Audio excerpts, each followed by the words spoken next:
Hello दोस्तों, स्वागत है आपका अपने इस channel study with A K. Chauhan में। दोस्तों, myself Amit Kumar Chauhan. I am going to start a paramedical classes specially for the operation theatre technologist. दोस्तों, ये this is my demonstrative video.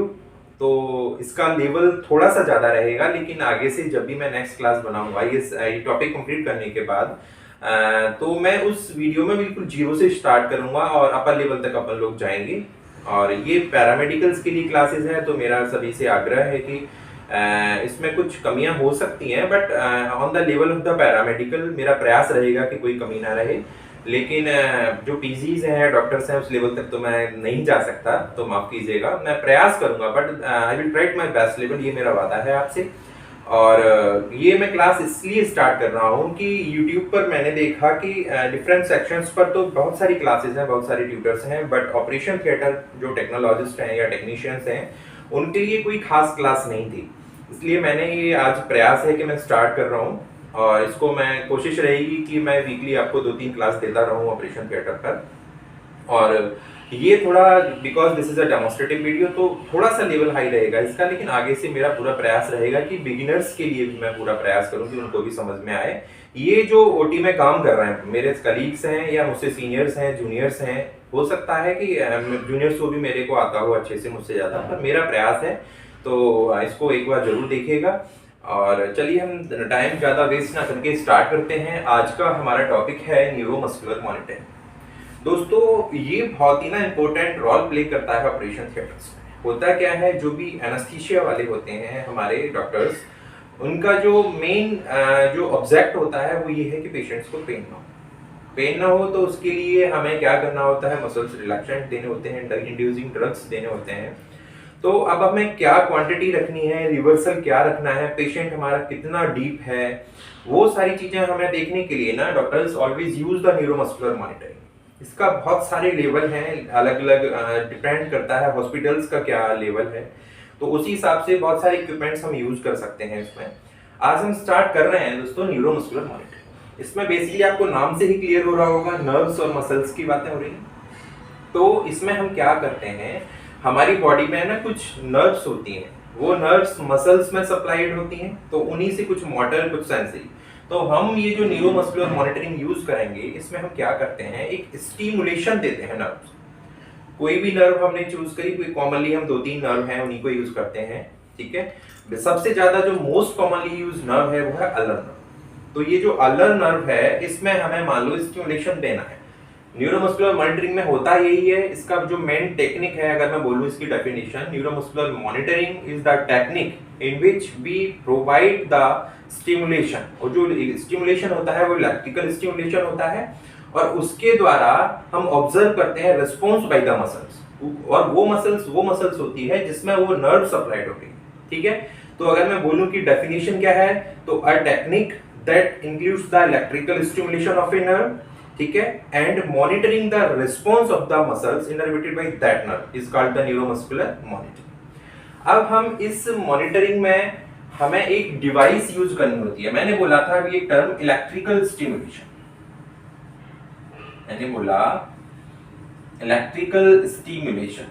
अब ये इलेक्ट्रिकल स्टिमुलेशन मैं दे रहा हूं, तो ऐसा तो है नहीं कि मैंने अपनी ये नॉर्मल इलेक्ट्रिकल सप्लाई 240 वोल्टेज से मैंने लिया और तार लगाया और उसको स्टिमुलेशन दिया, ऐसे नहीं करते। हमें इसके लिए डिवाइस यूज करते हैं, उस डिवाइस का नाम होता है स्टिमुलेटर।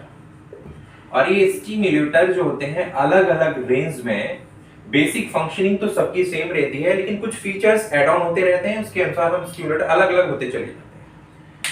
तो इस इलेक्ट्रिकल स्टिमुलेशन में हम स्टिमुलेटर यूज करते हैं। स्टिमुलेटर क्या करता है, प्रोवाइड्स करंट, या हम बोले provides stimulation via constant electric current. यहां पे एक नोट करने वाली बात जो है इंपॉर्टेंट, वो मैं आपको बता दूं, वो है हमारी constant. This is a constant current. Stimulator में जो हम यूज कर रहे हैं वो एकदम कांस्टेंट करंट होता है, that is not variable. In other words we can say that it is not AC current. ये एसी करंट नहीं है, ये कैसा है, कांस्टेंट करंट है जो हम यूज करते हैं स्टिमुलेटर। अब हमें देखना क्या है, हम जो करंट यूज कर रहे हैं, करंट किसको दे रहे हैं, स्टिमुलेशन हम नर्व को दे रहे हैं, तो यहाँ पे कुछ रेजिस्टेंस भी होगा, करंट का जब भी टॉपिक आता है तो मैंने दिया करंट, तो हर चीज का ना कुछ एक रेजिस्टेंस होता है। तो एक उससे मैं बात को आगे बढ़ाने से पहले आपको एक चीज और बता दूं, एक ना ओम्स लॉ होता था। ये फिजिक्स का टॉपिक है, आई थिंक ये 10th क्लास में भी है, 9th 10th 11th 12th सब में है, इसका कहीं ना कहीं थोड़ा थोड़ा सा रोल रहता है, शुरुआत 9th से हो जाती है। ओम्स लॉ जो होता है ये है V equal to I R. Voltage क्या होता है, करंट इंटू रेजिस्टेंस होता है।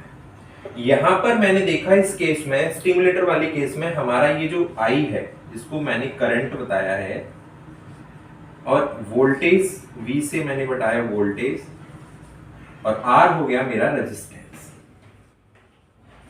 तो ये जो करंट है ना, ये करंट बेटा बिल्कुल कांस्टेंट है।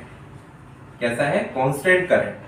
तो अगर ये कांस्टेंट करंट है तो मैं इस इक्वेशन को ऐसे भी लिख सकता हूं, voltage upon resistance is equal to I. ये मैंने इस तरह से लिख दिया।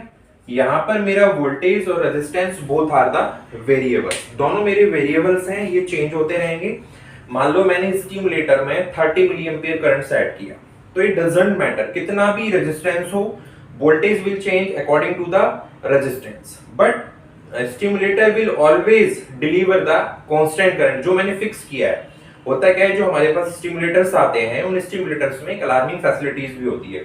वो क्या है, मान लो मैंने 30 मिली एम्पियर या 20 मिली एम्पियर का करंट सेट किया, और बाय द वे किसी भी कारणवश अगर ये मॉनिटर, ये stimulator is not able to deliver the exact current that I have fixed, तो यहाँ पर एक अलार्म आने लग जाता है। तो इसीलिए जब भी स्टिमुलेटर परचेज करना होता है या आप असिस्ट करा रहे हैं एनेस्थीसिया वालों को ओटी में, तो अलार्म आ रहा है, तो आपको देखना है कि क्या रीजन है किसकी वजह से करंट हमारा डिलीवर नहीं हो पा रहा है। ठीक है, तो अब होता क्या है, ये मैं इसको आगे रब कर रहा हूं, फिर आगे चलेंगे। अब दोस्तों हुआ क्या है, यहां पे मैंने बताया एक फॉर्मूला दिया था V इक्वल टू आई।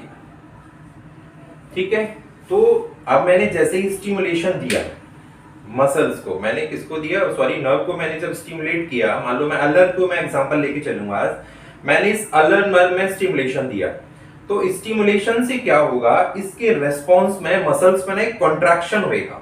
तो ये जो कॉन्ट्रैक्शन है, ये कितना कॉन्ट्रैक्शन हो रहा है, ये होगा, डिपेंड करेगा कि कितने नंबर ऑफ मसल्स फाइबर उससे जो है स्टिमुलेट हो रहे हैं। ठीक है, तो अगर मैं इसका एक बेसिक फॉर्मूला लिखना चाहूं तो वो ये होगा कि force of contraction will always be directly proportional to the number of muscles fibre get stimulated.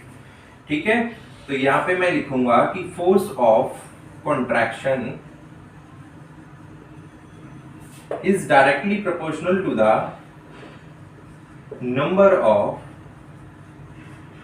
muscle fibers get stimulated।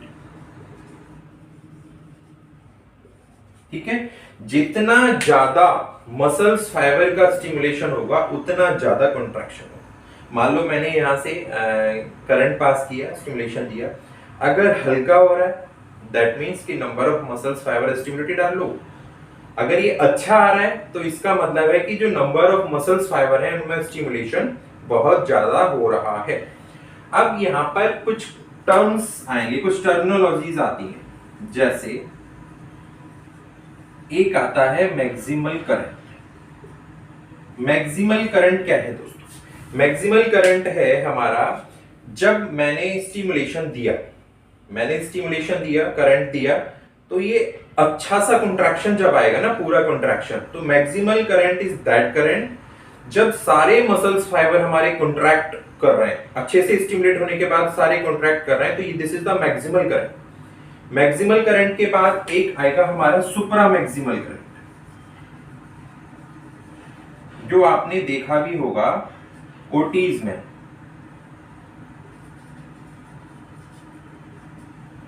OT में जब भी हम टॉफ यूज कर रहे होते हैं या फिर हम कोई भी स्टिमुलेटर यूज कर रहे हैं, तो we always find out the supra maximal current. Supra maximal current क्या होता है, सुप्रा मैक्सिमल करंट के बारे में बताऊंगा, लेकिन उससे पहले मैं आपको बता दूं एक थ्रेशोल्ड करंट होता है।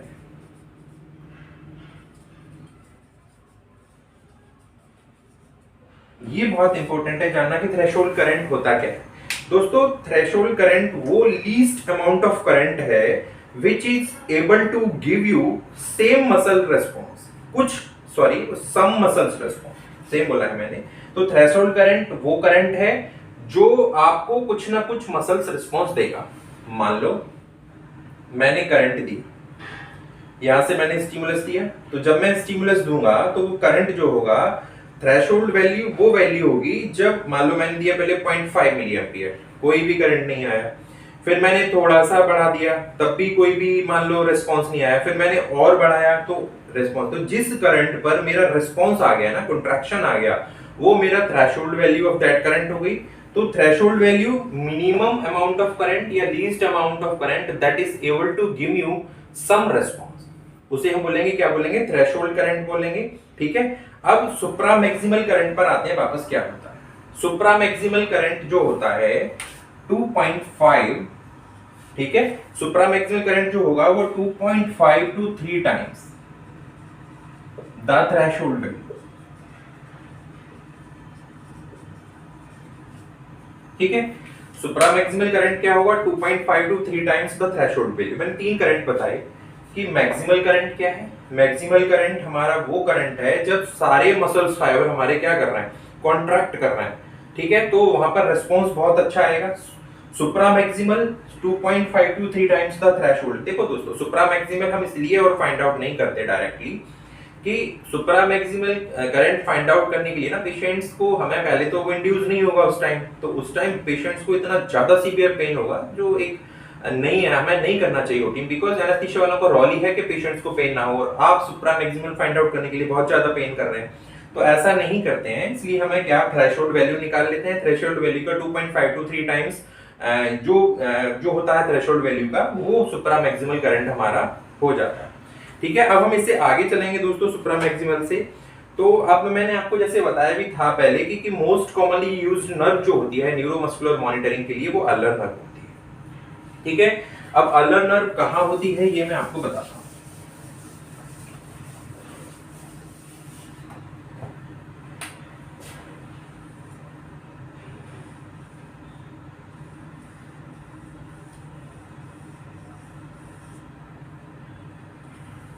ये मान लीजिए मेरा हाथ है, ठीक है, ये ऊपर हमारी रेडियल नर्व होती है और ये नीचे जो सप्लाइड होती है ये हमारी अल्नर नर्व होती है। और इस अल्नर नर्व का जो सप्लाइड होता है, ये जिसकी सप्लाई होती है अल्नर नर्व की, वो हमारी फोर आर्म है और हैंड। ठीक है, इनमें हमें देखने को ज्यादा मिलती है। तो अब मैं बात करूंगा यहाँ पर फोर आर्म है, तो हम जो ये जो देखते हैं ना, क्या जो भी हम स्टिमुलेशन का रिस्पांस चेक कर रहे होते हैं, ये अल्नर नर्व जो होती है एक मसल्स होती है एडक्टर। इस एडक्टर में हमें जो है इसका रिस्पांस देखने को अच्छा मिलता है, इसलिए हम इसको अल्नर नर्व को यूज कर लेते हैं। बहुत सारी नर्व्स होती हैं, हम फेस में भी यूज कर सकते हैं, कुछ फेशियल नर्व्स भी होती हैं, लेकिन हम ज्यादातर जो यूज करते हैं वो हम ये यूज करते हैं अल्नर नर्व। अब होता क्या है, सुप्रा मैक्सिमल करंट मुझे देखना है। मान लो मैंने फाइंड आउट किया, जस्ट अ वैल्यू मैं आपको बता रहा हूं कि मान लो सुप्रा मैक्सिमल करंट मैंने देखा कि अल्नर नर्व का जी है 30 मिली एम्पियर। ठीक है, 30 मिली एम्पियर मान लो सुप्रा मैक्सिमल करंट है, तो इसके ऊपर मैं जो भी न्यूरोमस्कुलर मॉनिटरिंग करूंगा उसमें मुझे इस 30 मिली एम्पियर के ऊपर ही मुझे पता लगेगा सुप्रा मैक्सिमल करंट है क्या। देखो मैं आपको पहले भी बता चुका हूं कि इसके बाद इसमें कोई और ज्यादा रिस्पांस देखने को नहीं मिलेगा। मतलब मान लो मैंने सुप्रा मैक्सिमल करंट मैंने दिया 10 मिली एम्पियर पहले, हाँ जी कॉन्ट्रैक्शन आया, मैंने 15 किया जी कॉन्ट्रैक्शन आया और बढ़ा, मैंने 20 किया, हाँ जी कॉन्ट्रैक्शन और बढ़ गया। अब मैंने 20 के ऊपर मैं जाता जा रहा हूँ, मान लो मैंने 25 किया तो कॉन्ट्रैक्शन और बढ़ गया, 28 पे कोई कॉन्ट्रैक्शन नहीं बढ़ा, उतना ही जितना चल रहा है, 35 पे उतना ही उतना चल रहा है, तो this is the supra maximal current. अब ये सुप्रा मैक्सिमल करंट मैंने पेशेंट्स को मैंने आपको बता दिया कि ये मान लो अल्नर नर्व का 30 मिली एम्पियर है, तो ऐसा नहीं है कि ये फिक्स 30 मिली एम्पियर ही होगा, ये ज्यादा भी हो सकता है, ये कम भी हो सकता है। मान लो पेशेंट मेरा डायबिटिक है, पेशेंट मेरा बहुत ही ज्यादा ओबेज है, बहुत मोटा पेशेंट है, ठीक है, या मैं बता दूं पेशेंट्स को एडिमा हो रखा है, तो उस कंडीशंस में हमारा सुप्रा मैक्सिमल ज्यादा भी हो सकता है और कुछ कंडीशंस में कम भी हो सकता है। ठीक है, ये सुप्रा मैक्सिमल करंट है। अब स्टिमुलेटर में मैं करंट यूज कर रहा हूं, ये सारी चीजें यूज कर रहा हूं, तो मैंने मिली एम्पियर ये सारी चीजें बताई, तो कुछ टर्मिनोलॉजीज हैं जो हमें समझनी होगी। जैसे में एक टर्मिनोलॉजी आती है फ्रीक्वेंसी। फ्रीक्वेंसी की यूनिट जो होती है वो है हर्ट्ज। ठीक है। तो अब हम जो करंट दे रहे हैं, सुप्रा मैक्सिमल करंट, या जो भी मैं स्टिमुलेटर में करंट यूज करूंगा, उसकी कुछ मुझे फ्रीक्वेंसी सेट करनी होगी। मान लो मैंने इसको सेट किया 1 हर्ट्ज, तो हमें ये पता होना चाहिए दोस्तों आपको कि 1 हर्ट्ज का मतलब क्या है। 1 हर्ट्ज का मतलब है 1 साइकिल पर सेकेंड। मान लो मैंने लिख दिया 0.1 हर्ट्ज, तो इस 0.1 का हर्ट्ज का मतलब है कि 1 साइकिल एवरी 10 सेकेंड, प्रत्येक 10 सेकंड पर एक साइकिल। तो ये मेरा हो गया 0.1 हर्ट्ज। 1 साइकिल एवरी सेकंड, ये मेरा हो गया आपका 1 हर्ट्ज। ठीक है। इसकी कुछ वेव फॉर्म्स होती हैं कि जो वेव फॉर्म्स आप देख सकते हैं कैसी वेव फॉर्म है क्या नहीं। ये अभी मैं बेसिक बता रहा हूँ, अभी स्टिमुलेटर स्टार्ट करेंगे तो ये सारी चीजें जरूरत पड़ेगी। वेव फॉर्म की अगर बात करूं, हम जो स्टिमुलेशन दे रहे हैं उसकी क्या वेव फॉर्म हो सकती है। एक ये स्क्वायर वेव फॉर्म होती है। ये स्क्वायर वेव फॉर्म दोस्तों मोनोफेजिक होती है। बाइफेजिक की अगर बात करूं तो ये फिर ऐसे चली जाएगी, लेकिन हम फिलहाल मोनोफेजिक देखते हैं। ये मोनोफेजिक वेव फॉर्म इस टाइप से हो सकती है।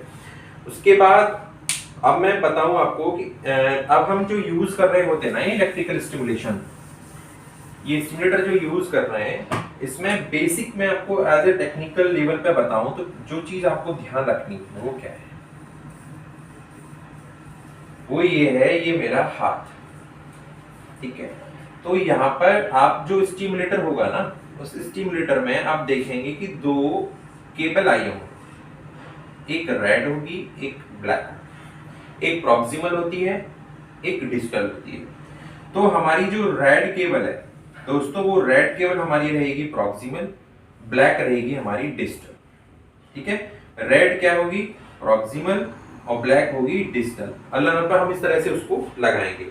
और वो लगाते किस पर है, इलेक्ट्रोड्स पर लगाते हैं। इलेक्ट्रोड्स भी 2-3 टाइप से होते हैं, जैसे surface electrode, metal electrode, needle electrode, ये सारे इलेक्ट्रोड होते हैं। ठीक है। अब मान लो मैं स्टिमुलेशन दे रहा हूं, मैंने ये सारी चीजें स्टिमुलेशन दे दी।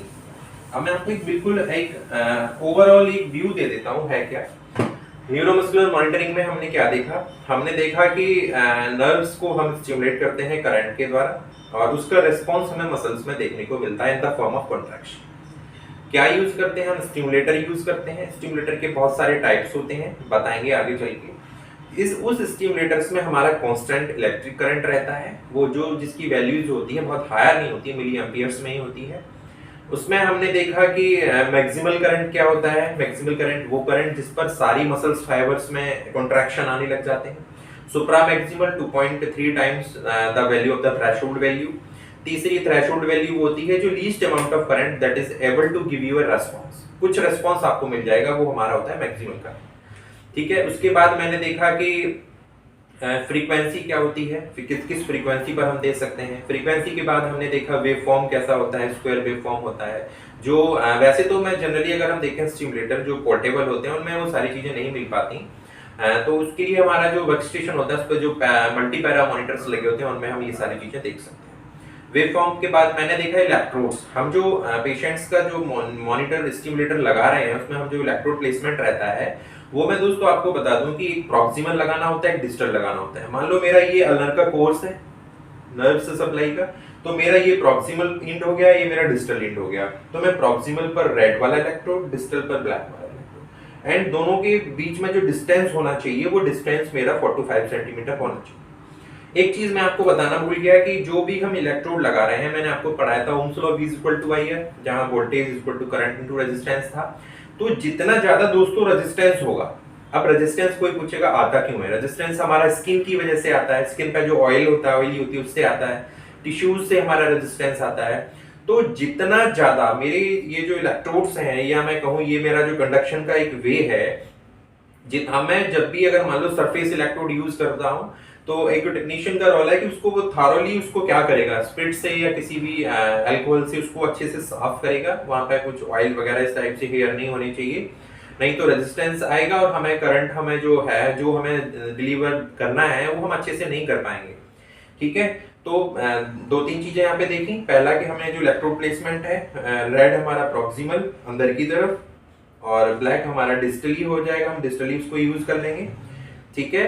उसके बाद यहाँ पे उससे पहले हमें पूरा अच्छे से साफ कर लेना है, ये सारी चीजें हो गई। अब मैंने ये सारा मान लो मैंने स्टिमुलेटर लगा दिया। देखो मैं आपको दिखा दूं स्टिमुलेटर होता किस टाइप से है। एक पोर्टेबल स्टिमुलेटर मैं आपको बना के दिखाता हूँ। ये मान लो मेरा एक स्टिमुलेटर है, यहाँ से ये जो तार निकल रही हैं दो, इनमें प्लग लगे हुए हैं, ठीक है।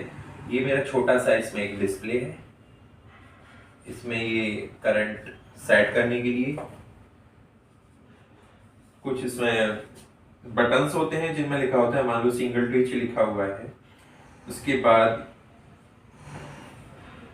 टॉप लिखा हुआ है, उसके बाद PTS है, DBS है, और भी कई सारे हो सकते हैं अलग अलग जो भी एडिशनल सेटिंग्स के लिए। तो ये इस टाइप से हमारा स्टिमुलेटर होता है, ठीक है। ST सिंगल ट्विच होता है, TOF ट्रेन ऑफ 4 होता है, post tannic stimulation, double burst stimulation, ये सारे आगे पढ़ाएंगे। तो अब मान लो ये स्टिमुलेटर मैंने लगा दिया, अब आप देखेंगे ओटी में डॉक्टर्स देख रहे होते हैं कि इवैल्यूएशन भी होता है इसका। मैंने मान लो स्टिमुलस दिया, तो हाउ कैन आई इवैल्यूएट? तो इवैल्यूएशन ऑफ रिस्पांस के बहुत सारे मेथड हो सकते हैं। जैसे सबसे ओल्डेस्ट मेथड की अगर मैं बात करूं तो वो विजुअल होता है, विजुअल इवैल्यूएशन होता है, ठीक है। वो क्या होता है विजुअल इवैल्यूएशन? मान लो मैंने यहाँ स्टिमुलस दिया और मैंने देखा कि कॉन्ट्रैक्शन हुआ, जस्ट लुकिंग, तो देख के जो मैं इवैल्यूएट कर पा रहा हूँ वो विजुअल इवैल्यूएशन होता है। क्योंकि ये मैंने जो बनाया है यहाँ पर स्टिमुलेटर, ये सेंसर वाला नहीं है, ये क्या होता है टैक्टाइल होता है, विजुअल सेंसर एक तरह से मान लो, इसमें कोई भी सेंसर नहीं लगा हुआ है, ये सिर्फ स्टिमुलेशन देने का काम करेगा। आपका evaluation depends on the operating person, जो इसको ऑपरेट कर रहा है वो इसको इवैल्यूएट करेगा कैसे करना है। तो ये बहुत ही ओल्डेस्ट मेथड है विजुअल इवैल्यूएशन का। टैक्टाइल इवैल्यूएशन बाय फील और बाय टच, आप छू के देखेंगे कि भाई हाँ कॉन्ट्रैक्शन हो रहा है। तीसरा आता है mechanomyography. Mechanomyography is also a part of the evaluation. Evaluation कैसे करेंगे हम, वो एक मैकेनोमायोग्राफी सेंसर टाइप से होते हैं। उसमें क्या होता है, मान लो मैंने यहाँ पे अपना वही स्टिमुलेटर लगा दिया, स्टिमुलेटर में हम जो करंट देते हैं ना वो प्लस माइनस होता है, और उस प्लस माइनस इसलिए होता है क्योंकि पोलराइजेशन के लिए हम उसको यूज करते हैं। यहाँ पे करंट डिलीवर होते हैं, वो थोड़ा फिजिक्स में चला जाएगा, हम उसको नहीं कर रहे डिस्कस। तो मान लो मैं अभी बात कर रहा हूँ मैकेनोमायोग्राफी। मैकेनोमायोग्राफी में क्या होता है, यहाँ पे हमारा एक सेंसर लगा होता है। सेंसर बोले तो एक इस अंगूठे में उंगलियां फिक्स कर दी जाती हैं किसी भी हार्ड सरफेस पर, हार्ड मतलब उस पर मैटर्स को लगा ही होता है। मैंने अपनी फिंगर्स को फिक्स किया, उसके बाद यहाँ पे मैंने एक लोड लगा दिया। लोड क्या होता है, उस लोड में जैसे ही मान लो मैंने स्टिमुलेट किया, कॉन्ट्रैक्शन आएंगे, तो उस कॉन्ट्रैक्शन आने पर होगा क्या, उस लोड में ना मूवमेंट होगा। मैकेनो मतलब उसमें मूवमेंट होएगा, उस मूवमेंट से जो कनेक्शन है उसका वो मॉनिटर से होता है, तो मॉनिटर में वो मुझे सेंसेशन दिखाई देगा। तो दिस इज द मैकेनोमायोग्राफी। उसके बाद एक एक्सेलेरोमायोग्राफी होती है। एक्सेलेरोमायोग्राफी में क्या होता है, सेम सिचुएशन है, यहाँ पर हाथ में अंगूठे में एक डिवाइस हम लगा देते हैं, और उस डिवाइस में होता क्या है, जस्ट एक मिनट,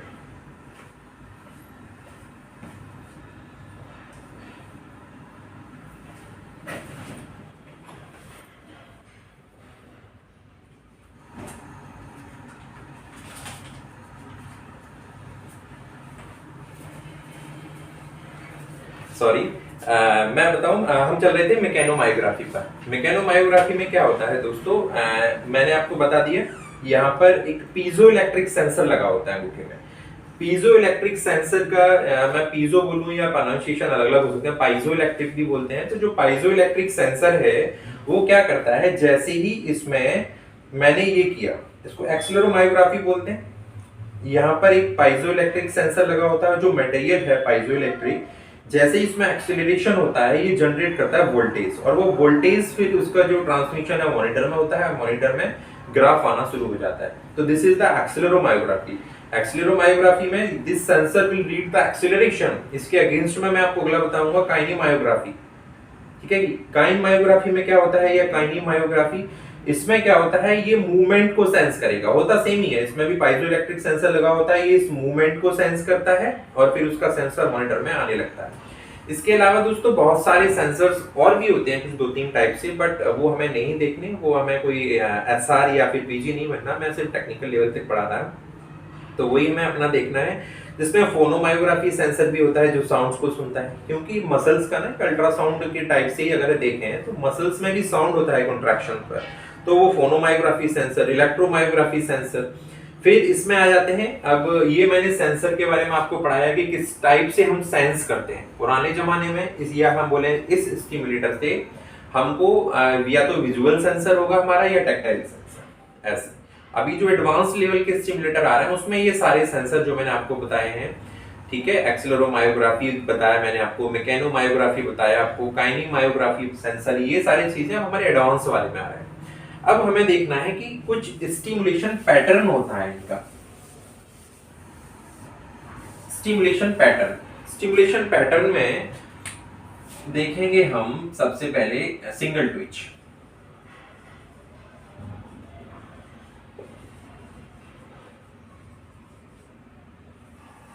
स्टिमुलेशन पैटर्न में पहला मैं आपको बताऊंगा सिंगल ट्विच।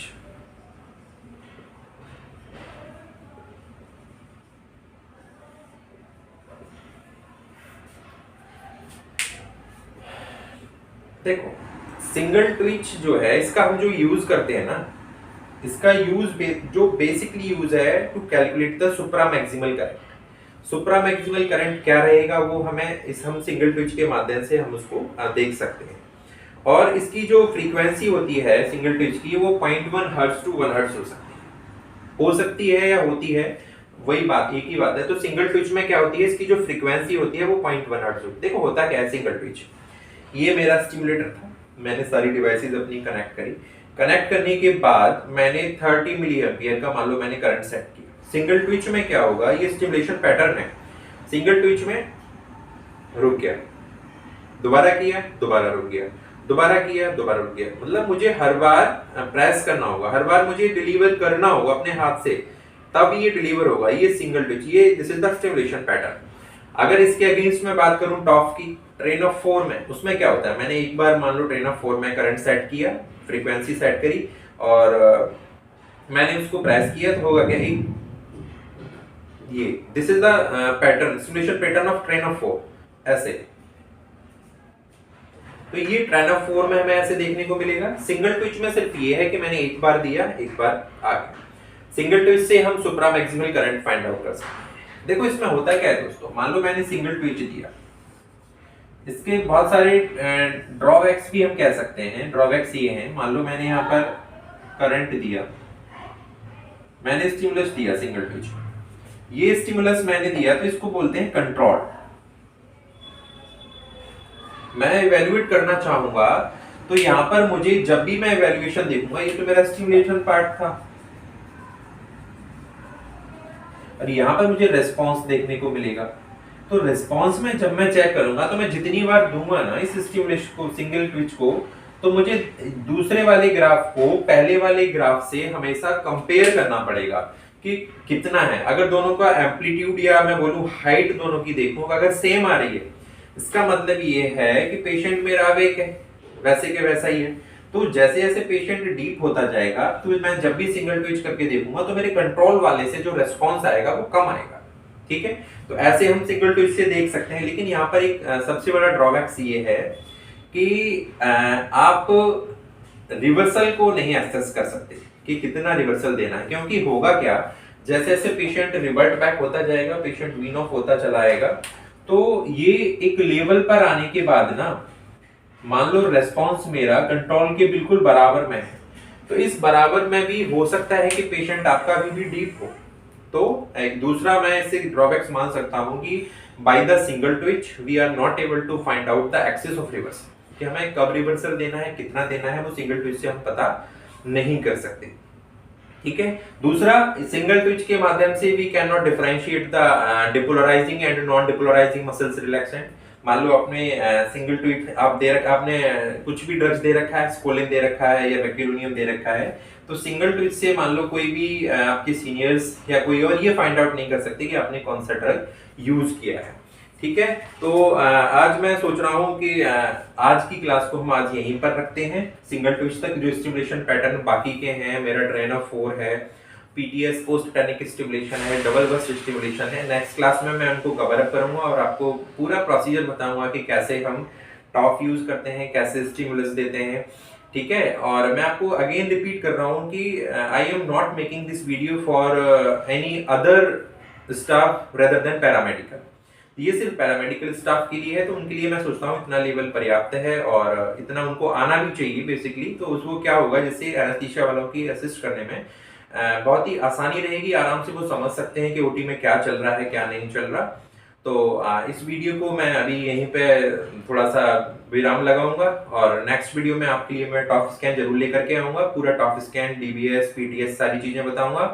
और उसके बाद फिर हम बिल्कुल बेसिक से स्टार्ट करेंगे, तब मैं बिल्कुल जो मेरे बिगिनर्स हैं पैरामेडिकल स्टाफ उनके लिए वीडियो यहाँ से बनाना शुरू कर दूंगा। और इसी के साथ मैं इस वीडियो को विराम देता हूँ। अच्छा लगे तो लाइक जरूर करें, सब्सक्राइब करें। धन्यवाद।